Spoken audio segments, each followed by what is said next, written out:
American R sounds are super weird. R sounds in general are super weird, actually.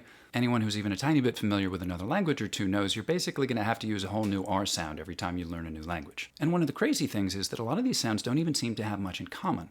In fact, it's an open question among phoneticians whether they really have anything in common at all. But about 3/4 of the world's languages have some kind of R sound, and about 18% have more than one. Most of them are made with the tip or the blade of the tongue, like Spanish's two R sounds, the tap in pero and the trill in perro. South Asian languages use tongue tip Rs too, some of them with the tongue tip curling up and back. This is called retroflex.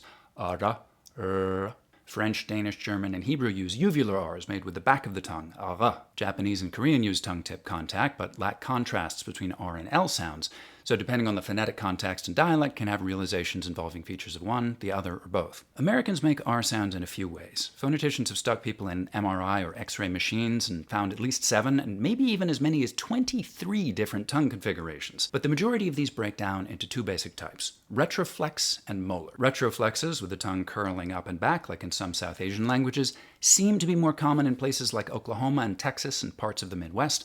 They're sometimes described as hard Rs and are also, I think, what people on the internet are hearing when they talk about a crispy R. But the molar R is the most common type. It's the kind I teach to non-North American actors aiming for an all-purpose American accent.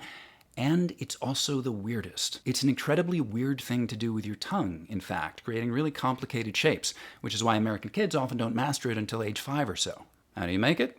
Stay tuned for Molar R Part 2.